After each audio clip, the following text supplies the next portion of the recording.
ഈശോ മിശിഹായ്ക്ക് സ്തുതിയായിരിക്കട്ടെ. പ്രിയ കൂട്ടുകാരെ, ഇന്ന് നമ്മുടെ നോമ്പ് കാലത്തിലെ ഒരു പ്രധാന ദിവസം.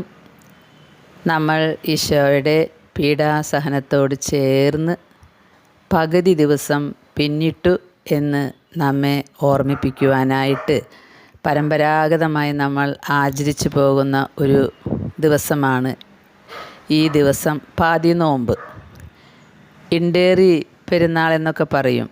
പണ്ട് കാലത്ത് കുടുംബങ്ങളിൽ വലിയ ആർഭാടങ്ങളില്ലാതെ ഉപ്പും മഞ്ഞപ്പൊടിയൊക്കെ മാത്രം ഇട്ടിട്ട് ഒരു പലഹാരം ഉണ്ടാക്കുമല്ലോ, ഇണ്ടേറി എന്ന് പറയും.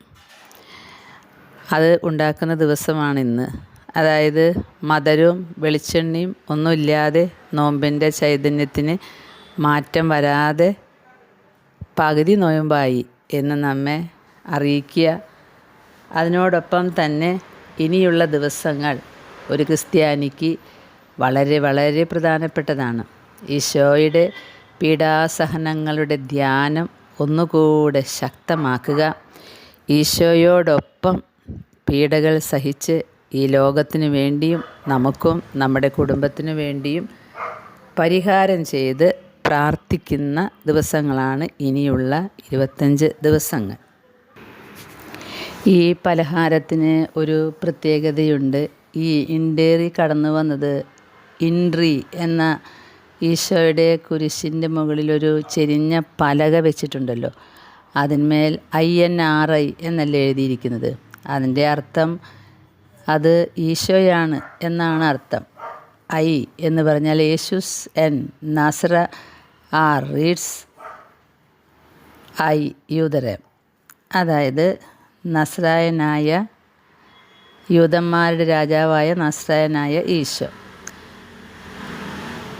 അപ്പോൾ ഈ ഇൻട്രിയിൽ നിന്നാണ് INRI, യേശുസ്, നസ്ര, റെക്സ്, യൂതരം. ഈ വാക്കുകളിൽ നിന്നാണ് ഈ ഇണ്ടേറി വന്നത് എന്നും പറയുന്നുണ്ട്. ഇൻട്രി എന്നതിൽ നിന്നും. ഇണ്ടേറിയും ഇതുപോലെ തന്നെ ചെരിഞ്ഞ രൂപത്തിലാണ് ഉണ്ടാക്കാറ് പണ്ട്. യൂതന്മാരുടെ രാജാവായ നസ്രായനായ യേശു സഹിച്ച പാടുപീഡകളെ ശക്തമായി ഓർക്കാനുള്ള ദിവസങ്ങളാണ് ഇനിയുള്ള ദിവസങ്ങൾ. പ്രിയ സഹോദരങ്ങളെ, എവിടെയൊക്കെ ഈശോ വിശുദ്ധർക്ക് പ്രത്യക്ഷപ്പെട്ടിട്ട് സന്ദേശങ്ങൾ കൊടുത്തിട്ടുണ്ടോ, എല്ലായിടത്തും പരിശുദ്ധ അമ്മയും ഈശോയും പറയുന്നത് പരിഹാരവും പ്രായശ്ചിത്തവും ആത്മപരിത്യാഗവും ഒക്കെ ചെയ്യുക, ഈശോയോടൊപ്പം സഹിക്കുക എന്നതാണ്. രണ്ടാം വത്തിക്കാൻ കൗൺസിലിന് മുമ്പുണ്ടായിരുന്ന ഈ പരിഹാരം, പ്രായശ്ചിത്തം, ആത്മപരിത്യാഗം ഒക്കെ ഇന്ന് പയ്യെ അപ്രത്യക്ഷമായതായിട്ടാണ് നമുക്ക് കാണാൻ കഴിയുക. കാരണം എല്ലാ പ്രവർത്തനങ്ങളും വേറെന്തൊക്കെയോ ഒരു കാട്ടിക്കൂട്ടലായി മാറുന്നുണ്ടോ എന്നാണ് പരിശുദ്ധ അമ്മ സംശയിക്കുന്നത്. പ്രായശ്ചിത്തത്തെയും പരിഹാരത്തെയും കുറിച്ച് പരാമർശം ഉണ്ടാകാത്ത ഒരു പ്രവർത്തനങ്ങൾക്കും വിലയില്ല എന്ന് സിസ്റ്റർ നത്താലിയായോട് ഈശോ അങ്ങനെയാണ് പറഞ്ഞത്. ഈശോ പറയുകയാണ്, മോളെ, സഹനം നിധിയാണ്. ഞാൻ കുറേ സഹിച്ചു കുരിശിൽ എത്തുന്നത് വരെ. ഒരുപാട് സഹിച്ചു ഞാൻ. അതുപോലെ നിങ്ങളും സഹിക്കണം. കുരിശിനോടുള്ള സ്നേഹത്തിന് വേണ്ടി നിത്യവും എന്നോട് അപേക്ഷിക്കണം എന്നാണ് സിസ്റ്റർ നത്താലിയായോട് ഈശോ പറഞ്ഞത്. കർത്താവ് പറഞ്ഞു, സ്നേഹത്തെ പോഷിപ്പിക്കുന്ന യഥാർത്ഥ ഭോജ്യം സഹനമാണ്. സഹനമില്ലാതെ ഒന്നും നേടാൻ പറ്റില്ല. ഒന്നും. ഏതൊരു പ്രവൃത്തിയിലും നമ്മളപ്പോൾ ചിന്തിക്കേണ്ടത് ഇതിലെന്ത് സഹനമുണ്ട്. സഹനമാണ് ആത്മാക്കളെ നേടാനായിട്ട് ഉപകരിക്കുന്ന ഒരേയൊരു കാര്യം. കർത്താവ് ഒരു തീക്ഷ്ണമതിയായ പുരോഹിതനോട് ഇങ്ങനെ പറഞ്ഞു, എനിക്ക് ദാഹിക്കുന്നു, ആത്മാക്കളെ എനിക്ക് തരിക, ശുചീകരിച്ച സഭകളെ എനിക്ക് തരിക.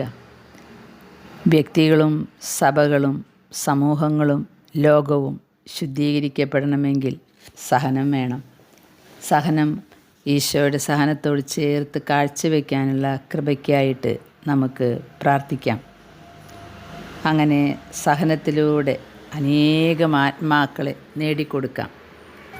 ഈശോ ഒരിക്കൽ സിസ്റ്റർ നത്താലിക്ക് ഒരു ദർശനം കാണിച്ചു കൊടുത്തു. ഈശോയുടെ പാർശ്വത്തിലെ മുറിവിനോട് ചേർത്ത് ഒരു പുരോഹിതനെ മാറോട് ചേർത്ത് ആലിംഗനം ചെയ്ത് നിൽക്കുകയാണ്. എന്നിട്ട് ഈശോ പറയുന്നുണ്ട്, എൻ്റെ മോനെ, ഈ മുറിവിലേക്ക് നീ നിന്നെ തന്നെ ആഴ്ത്തുക. ഞാൻ നിനക്ക് വേണ്ടി തയ്യാറാക്കിയിരിക്കുന്ന കുരിശ് വഹിക്കാൻ വേണ്ട ശക്തി ആ മുറിവിൽ നിന്ന് നീ ആർജിച്ചെടുക്കുക. എന്നിട്ട് ഈശോ പറഞ്ഞു, മോളെ, ഞാനൊരു ജോലി ഇവനെ ഏൽപ്പിച്ചിട്ടുണ്ട്. അത് പൂർത്തീകരിക്കാൻ ഇവൻ വളരെയധികം സഹിക്കണം. എത്ര വിഷമങ്ങളുണ്ടെങ്കിലും എൻ്റെ മകൻ സ്ഥിരോത്സാഹത്തോടെ വ്യാപരിക്കണം. അതിൻ്റെ നടുവിൽ കുരിശിനെ മാത്രം നോക്കണം, അതിൽ മാത്രം ദൃഷ്ടി പതിപ്പിക്കണം. എന്നിട്ട് പറഞ്ഞു, ഇവൻ്റെ സഹനത്തിലൂടെ അനേകം ആത്മാക്കൾ നവജീവൻ നേടിയെടുക്കും എന്ന്. പ്രിയ കൂട്ടുകാരെ, സഹനം നിധിയാണ്. ആത്മീയമായാലും മാനസികമായാലും ശാരീരികമായാലും സഹനം നിധിയാണ്. ഈശോ പറഞ്ഞു, ഭൂമിയിൽ വെച്ച് ഞാൻ എങ്ങനെയാണ് ശക്തി സംഭരിച്ചതെന്ന് നിങ്ങൾക്കറിയാമോ? ഇതെല്ലാം നേടിയെടുത്തത് പ്രാർത്ഥനയും ത്യാഗപ്രവൃത്തികളും വഴിയാണ്. അതുകൊണ്ട് നിങ്ങളും ത്യാഗങ്ങൾ അനുഷ്ഠിക്കണം. ആ അനുഷ്ഠിക്കുമ്പോൾ നിങ്ങളുടെ ഹൃദയത്തിൻ്റെ ഉള്ളിൽ നിന്നും ഒരു വിചാരം വേണം, എൻ്റെ ഈശോ സഹിച്ചതുപോലെ ഞാൻ സഹിക്കുകയാണ് ആത്മാക്കളെ നേടാൻ. ഒരിക്കൽ സിസ്റ്റർ നത്താലിയായോട് ഈശോ പറഞ്ഞു, ഈശോ കാണിച്ചു കൊടുത്ത്, എൻ്റെ മുഖം കണ്ടോ? എന്തുമാത്രം മുറിവുകളാണ് ഈശോയുടെ തിരുമുഖത്ത്. ഇതെങ്ങനെയാണ് കർത്താവേ എന്ന് ചോദിച്ചപ്പോൾ ഈശോ പറഞ്ഞു, മോളെ, നിങ്ങൾ നാവ് കൊണ്ട് പാപം ചെയ്യുമ്പോൾ എനിക്കുണ്ടാകുന്ന മുറിവാണിത്. അതുകൊണ്ട് പറഞ്ഞു, എനിക്ക് പ്രതിഷ്ഠിതരായ ആത്മാക്കൾ മൗനവ്രതം കർശനമായി പാലിക്കണം.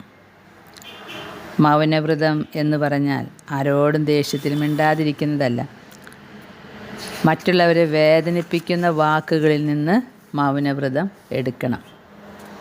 നമ്മുടെ സംസാരത്തിൽ എപ്പോഴും മറ്റുള്ളവർക്ക് ആശ്വാസം കൊടുക്കുന്ന സംസാരങ്ങളായിരിക്കണമെന്ന്.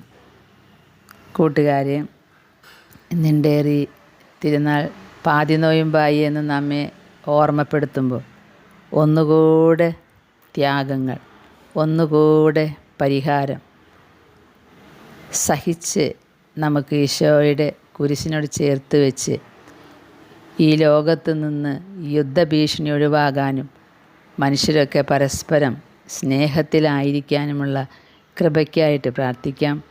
ഇപ്പോൾ നടന്നുകൊണ്ടിരിക്കുന്ന ഓരോ പാപങ്ങൾക്കും പരിഹാരമായി നമ്മുടെ സഹനങ്ങൾ നമുക്ക് കാഴ്ചവെക്കാം.